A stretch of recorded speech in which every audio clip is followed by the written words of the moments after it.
On the night of November 14, 1942, the waters around Guadalcanal glowed with gunfire. Japanese destroyers maneuvered under cover of darkness, expecting the advantage they had enjoyed since Pearl Harbor. Yet from the decks of U.S. cruisers came an unexpected rhythm. Salvos that landed with uncanny accuracy, shells splashing around Japanese ships even when they changed course. In a diary recovered later from a captured officer, the words were terse, "They see in the dark." What he did not yet know was that radar-guided fire control had turned American ships into predators, and that this was only the first glimpse of a revolution. The officers captured after the battle were transported to American camps. Their journey exposed them to a world that clashed violently with the images drawn by Tokyo's propaganda. They were processed in facilities lit brightly at night, barracks wired with electricity that never failed. On trains rushing inland, they pressed against the windows and saw mile-long freight lines hauling coal and grain without pause. For men whose homeland already rationed rice by the ounce, the sight was almost surreal. The United States looked less like a nation at war, and more like a continent running at full throttle. The first meals confirmed the impression. Quartermaster logs list 2,800 calories per day served to POWs, bread with butter, beef stew, milk, and fruit.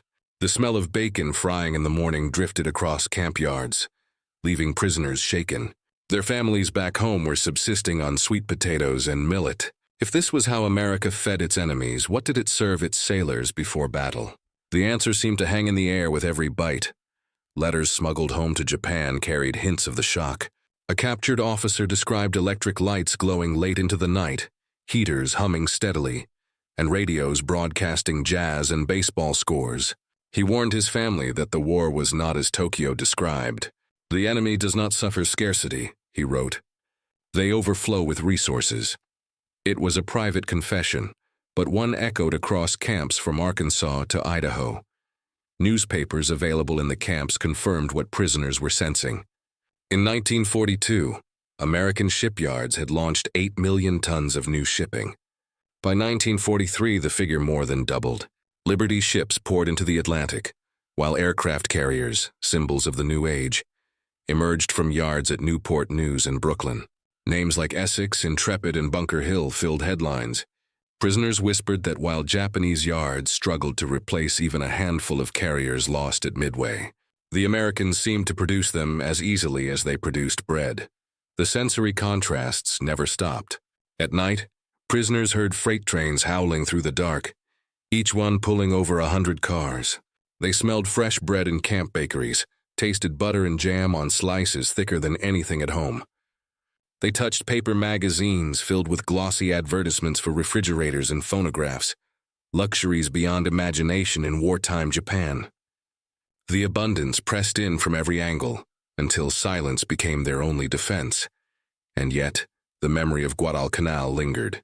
Japanese officers could not forget the thunder of shells that had found them in the dark. Radar was more than a technical edge. It was a symbol of industrial superiority. Each set required precision manufacturing, vacuum tubes by the thousands, and stable power grids. America possessed all three in abundance. In 1943 alone, U.S. factories produced over 50,000 radar units, more than Japan managed in the entire war. For prisoners, this statistic explained the terror they had felt at sea. They realized the technology that blinded them was backed by an economy vast enough to put it on every ship. Some tried to cling to belief. They whispered that America's abundance was fragile, that strikes or politics would break its rhythm. But each passing month brought more headlines of victories in the Solomons, the Gilberts, and the Marshalls. Convoys arrived faster than submarines could sink them. Carriers launched raids that grew in scale with each season. The prisoners began to understand that what they had experienced at Guadalcanal was only the beginning. The humanity of captivity sharpened the lesson. Chaplains distributed Bibles translated into Japanese. Doctors treated illnesses with sulfa drugs, unheard of in Japanese hospitals. At Christmas, camps roasted turkeys by the ton, filling the air with spice and smoke. The generosity baffled officers raised on doctrines of cruelty. They realized abundance allowed dignity even for enemies. For some, it was the most dangerous proof of all. That America's strength was not only material, but moral. Many reveals piled up. POW working on a harvest crew in Iowa saw grain poured into silos so vast they looked like temples. Another, stationed near a lumber mill, watched trucks discard scrap wood by the ton. In Japan, families scavenged weeds for soup. Here, waste itself testified to power. The prisoners whispered, "If this is what they waste, how much more do they keep?" For naval officers especially, the figures were devastating. By 1944, the U.S. Navy had commissioned 17 fleet carriers, 50 escort carriers, and thousands of aircraft to fill their decks. Japanese yards, battered and short of steel, managed only a fraction. The prisoners compared numbers in camp papers and fell into stunned silence. Their nation had bet on sudden, decisive battles. America bet on industry. By now, the outcome seemed inevitable. Still, they had not seen the full machinery behind the headlines. They had witnessed abundance in meals and electricity. They had felt the sting of radar-guided shells. But they had yet to confront the shipyards themselves, the places where carriers rose like fortresses from steel. What they witnessed next would reveal the full scale of America's industrial storm, and how carriers backed by radar would come to rule the Pacific. The shock of radar-guided fire at Guadalcanal had unsettled the Japanese officers, but their capture in 1943 brought a second wave of revelation. Once in America, they began to see not just the weapons that had defeated them, but the vast industrial engine that produced them. Shipyards, factories, and power grids revealed a scale that Tokyo's propaganda had never admitted. The prisoners were confronted not with theory, but with sights, sounds, and smells that made the truth unavoidable. The shipyards were the first astonishment. In Newport News, Richmond, and Brooklyn, Liberty ships and carriers alike slid down greased ways almost daily. Yard logs recorded some launches every 4 or 5 days, with welding torches spraying showers of orange sparks day and night. A captured officer processed near Norfolk later told interrogators that he had never imagined cranes so large or workers so numerous. In Japan, ship construction often took months. Here, new hulls rolled into the Atlantic before the paint had dried. By 1944, American yards had launched 18 million tons of shipping, 10 times what Japan managed. Carriers embodied the contrast. Essex-class ships rose from slipways like steel cities, each displacing 27,000 tons and carrying up to 90 aircraft. In 1943 alone, 6 were commissioned. By war's end, 17 joined the fleet. Newspapers circulated in camps carried photographs of deck crews drilling beside towering island superstructures. Japanese officers whispered among themselves. Their own yards at Kure and Yokosuka could barely keep pace with repairs, let alone produce such giants. The smell of oil, the clang of rivets, the floodlit yards, all haunted their memories. Factories inland added another layer. Willow Run in Michigan, famous for bombers, turned out aircraft at the rate of 1 every hour. Tank arsenals produced Shermans by the tens of thousands. Radar sets, the very tools that had blinded Japanese destroyers, poured from assembly lines in numbers exceeding 50,000 by 1943. The noise inside such plants was deafening, presses pounding, belts whirring, foremen's whistles shrieking. A diary from one prisoner described seeing photographs of these lines in an American magazine. Engines waiting in rows as if they were loaves of bread. Electricity powered it all. The Tennessee Valley Authority alone delivered 17 billion kilowatt-hours in 1944. Hydroelectric turbines throbbed, their vibration carrying through the ground. Transmission towers marched across the countryside, buzzing with current that lit towns and factories alike. For men raised in a nation rationing kerosene lamps, the steady glow of American neon signs seemed impossible. In their camps, bulbs burned late into the night without flicker. Radios crackled with music and baseball, drawing power from grids that never failed. Wages and consumer goods revealed another dimension. Skilled welders at Kaiser shipyards earned more than $50 a week. Families could afford radios, bicycles, and even refrigerators despite wartime rationing.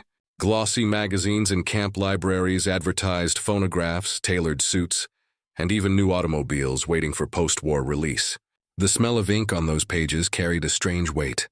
For Japanese officers whose families survived on government-issued rations, the idea that ordinary workers still lived with comfort was disorienting. Food confirmed the imbalance. Americans consumed more than 3,000 calories daily, even under rationing. Quartermaster reports show POW camps ordering 4,000 pounds of beef and 2,000 gallons of milk each week for 1,000 men. On holidays, turkeys arrived by the ton, filling kitchens with the scent of rosemary and smoke. Letters from Japan described children scraping bowls of millet. The prisoners tasted butter, jam, and even ice cream, and realized that hunger was not a universal condition of war. Many reveals came constantly. A POW on a farm detail saw corn poured into silos so large they looked like fortresses. Another near a mill watched stacks of lumber discarded as scrap. In Japan, even sawdust had value. Here, waste itself testified to excess. They whispered to one another, "If this is waste, what must success look like?" The arithmetic was merciless. By 1943, America produced 96,000 aircraft, while Japan struggled to field 16,000. Carriers commissioned by the dozen dwarfed the handful Japan launched. Steel production reached 89 million tons in a single year, compared with Japan's 8 million. Newspapers posted in camp halls listed these figures openly, daring comparison. Each number reinforced what the census had already proved. The United States was fighting not just with ships and planes, but with an economy larger than entire empires. The sensory details pressed into memory. Prisoners lay awake hearing the low whistle of freight trains pulling 100 cars. They smelled fresh bread from camp kitchens, tasted coffee brewed in giant urns, and touched magazines printed on smooth paper, while their families back home relied on pulp substitutes. Abundance surrounded them, constant and casual, until disbelief itself became exhausting. Some officers clung to ideology. They muttered that America's wealth was fragile, that strikes or politics would fracture its rhythm. Yet each week more headlines arrived. Another Essex-class carrier launched, another island in the Pacific secured. Convoys stretched across horizons, while radar-equipped destroyers guarded every lane. Reality was closing in. Takeaway moments built steadily. Each Liberty ship equaled 10,000 tons of cargo. 50 in convoy meant 500,000 tons at sea. By 1943, American shipyards produced replacements faster than submarines could sink them. The prisoners realized that even if Japan fought with fanatical spirit, the numbers had already chosen the victor. And still, they had only observed from the outside. They had smelled, tasted, and read, but soon they would labor themselves, harvesting crops, cutting timber, repairing machinery, and with their own hands. They would discover that the abundance was not a mirage, but reality, tested by sweat and touch. What they witnessed next would begin to fracture even the deepest layers of ideology. By 1944, Japanese officers in American captivity no longer dismissed the stories they read in camp newspapers. They had already tasted butter and beef, seen freight trains stretched to horizons, and heard of carriers launched in weeks rather than years. But disbelief still lingered until their own hands touched the machinery and soil of America. Labor details revealed the truth more clearly than any headline. The country's abundance was not theory, it was routine.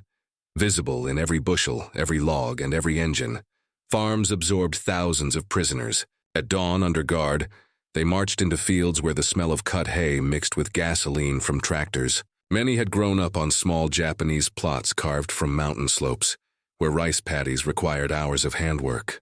In Iowa or Nebraska, they stood in shock before combines that harvested more wheat in an afternoon than a village could gather in weeks. Quartermaster tallies note that U.S. farmers produced 1.2 billion bushels of wheat and over 4 billion bushels of corn in 1944 alone. Prisoners watched truckloads disappear into silos towering like fortresses. Some muttered bitterly that these fields alone could feed Japan twice over. Forestry details carried the same sting.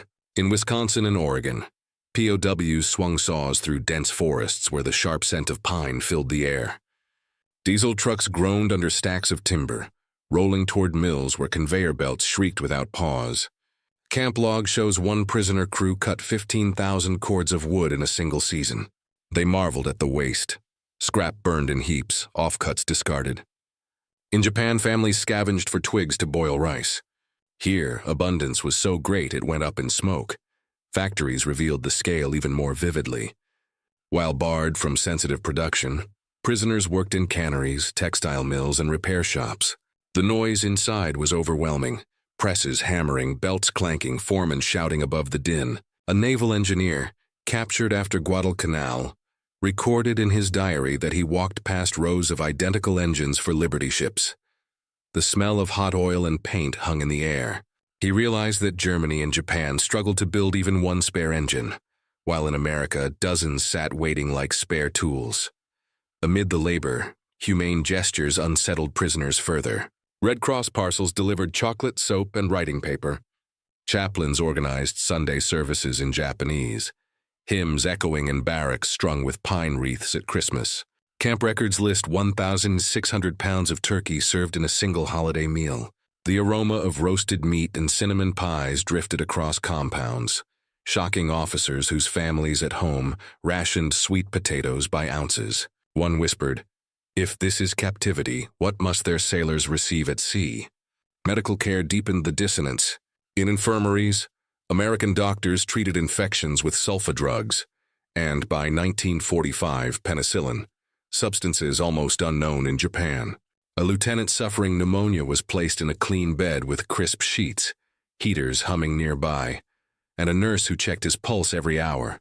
He later admitted in a private note that such care would not have been available even to senior officers in Tokyo. The antiseptic sting, the steady hum of electricity, the calm competence of staff, all contradicted everything drilled into them about enemy cruelty. Education programs added another layer. Several camps offered English lessons, mathematics, even engineering classes. Chalk scraped across blackboards, the dust mingling with the smell of ink from borrowed textbooks. A young ensign learned crop rotation techniques and realized that American yields came not from chance, but from science. Another took a course on mechanics, marveling at diagrams of conveyor systems. Knowledge itself, given freely to prisoners, was another sign of surplus. Some officers resisted. Hardliners insisted that kindness was deception, meant to weaken morale. They punished fellow prisoners who praised America too openly, yet cracks widened daily. A man might denounce democracy at night, then spend the day stacking crates of flour so plentiful that torn sacks were discarded. He might sneer at Coca-Cola, but he still tasted butter on bread while his family in Osaka survived on millet. Each shift in the fields or mills chipped away at ideology more effectively than argument. Many reveals punctuated the routine. Prisoner in Kansas saw piles of potatoes left to rot, the smell of fermentation clinging to his boots. Another in Washington state picked apples until the ground was carpeted with fallen fruit. In Japan, children scoured fields for scraps. Here, waste itself spoke louder than speeches. The numbers confirmed the census. In 1944, U.S. canneries processed more than 3 billion pounds of vegetables. Ammunition plants turned out 40 billion rounds of cartridges. Steel production hit 89 million tons compared to Japan's meager 8 million. Prisoners stacking crates or repairing machinery saw such tallies embodied in the endless flow of trucks and trains around them. Arithmetic was no longer abstract. It was daily life. Human encounters deepened the impression. Farmers occasionally offered fruit from their own orchards. Guards, though firm, sometimes shared cigarettes. A chaplain presided over the funeral of a Japanese sailor, American soldiers bowing their heads as the coffin lowered. The sound of shovels striking earth, the scent of fresh soil, and the dignity of the ceremony left prisoners shaken. They had expected cruelty. Instead, they saw confidence expressed through restraint. By early 1945, diaries show prisoners lying awake under clean blankets, listening to jazz on radios, haunted by the memory of bombed-out Tokyo. One wrote, "We believed sacrifice gave us strength. But here, comfort gives them more." It was an admission born not of lectures but of labor. With their own hands on American tools and soil, they had proven the truth. For naval officers, the conclusion cut deepest. They had once trusted that U.S. fleets could be worn down by attrition. Now they realized the opposite. America could repair, replace, and expand faster than destruction could ever keep pace. Every bushel harvested, every log cut, every crate stacked was part of a machine feeding carriers, destroyers, and radar-guided guns. Yet the most devastating revelation still waited. Their work had shown America's abundance at the level of farms and factories. But soon they would see the macro scale, carriers by the dozen, task forces stretching across horizons, fleets supplied without pause. What they witnessed next would prove that radar and carriers together had rewritten the Pacific War beyond recall. By 1945, the war in the Pacific no longer hinged on single clashes or sudden ambushes. It had become a contest of scale, and scale was the one arena where Japan could not compete. Japanese officers who once believed night torpedo attacks or desperate air raids might turn the tide now read camp newspapers that carried headlines of vast American armadas. What they had tasted in rations and glimpsed in factories was now visible on a continental stage. The combination of radar-guided guns and carrier task forces had transformed the Pacific into an American lake. The macro proof came first at the Philippine Sea in June 1944. Over 500 Japanese aircraft rose to challenge the advancing U.S. fleet. Radar screens aboard carriers and battleships traced their approach long before they broke the horizon. Anti-aircraft guns guided by radar directors filled the sky with timed bursts. In a single day, more than 350 Japanese planes were destroyed. Survivors called it the Great Marianas Turkey Shoot. Prisoners in American camps read those words in papers, stunned by the numbers. One officer whispered to another, "We built pilots for years. They erased them in hours." The invasion of Leyte followed that autumn. Task Force 38 alone fielded 17 fleet carriers and more than 1,000 aircraft. Liberty ships and oilers delivered 3 million gallons of fuel each week to sustain them. Radar pickets extended the fleet's vision miles beyond human eyes. Japanese battleships and cruisers attempted to break through at Surigao Strait and off Samar, only to be met by coordinated fire and swarms of aircraft. Reports in camp newspapers listed losses with cold arithmetic: 4 carriers, 3 battleships, 10 cruisers, and 11 destroyers gone in a single campaign. The smell of ink on the newsprint, the steady thrum of freight trains outside the fences, made the scale undeniable. The sensory details of these campaigns haunted the officers even from afar. Guards described skies darkened by carrier strikes, the low roar of waves of planes. Magazines circulated in camps showed photographs of carriers stacked deck to deck, crews in white uniforms guiding aircraft with colored paddles. Japanese officers stared at the glossy pages, the sheen of fuel glistening on steel decks, and knew the truth. Their nation could never match it. Numbers reinforced the shock.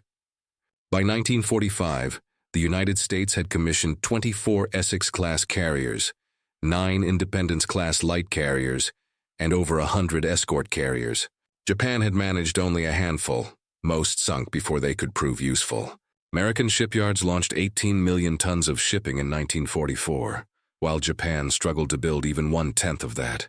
Steel production reached 89 million tons for the U.S., compared to Japan's 8 million.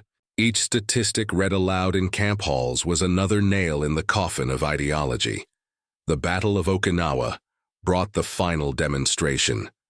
Nearly 300 U.S. ships gathered offshore, an armada so vast that even veterans of Midway struggled to imagine it.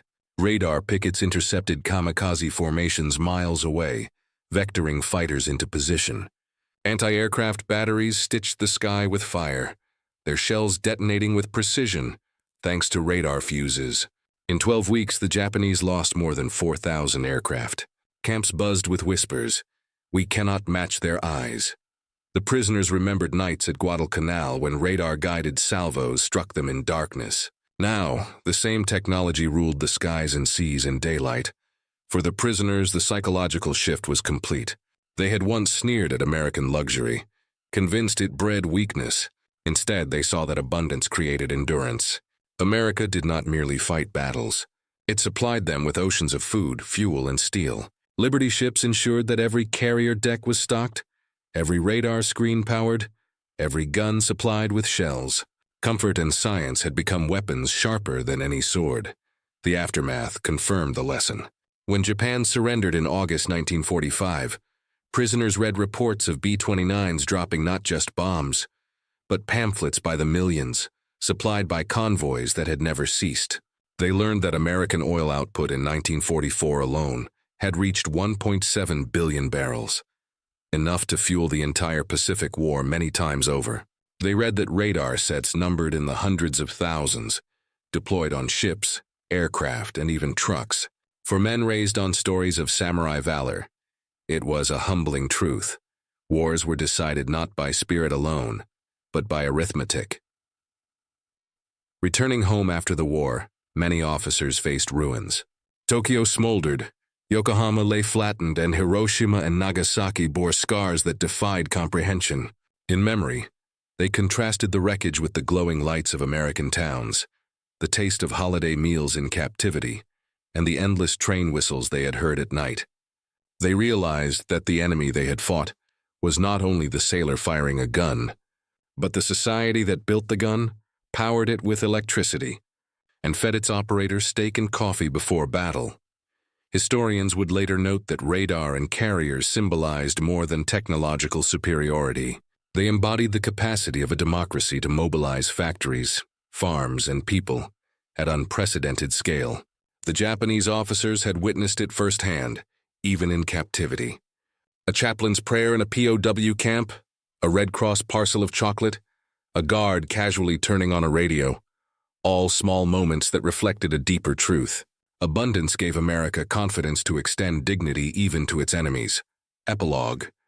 The story of Japanese officers stunned by radar-guided guns and overwhelmed by carriers is not only about defeat, it is about demonstration, the proof that industrial abundance, scientific ingenuity, and human dignity combined to decide the Pacific War. Victory was not claimed by slogans but by convoys, not by speeches but by carriers, not by terror but by plenty. If you found this journey illuminating, subscribe for our next exploration into how technology and abundance reshaped the outcomes of the 20th century.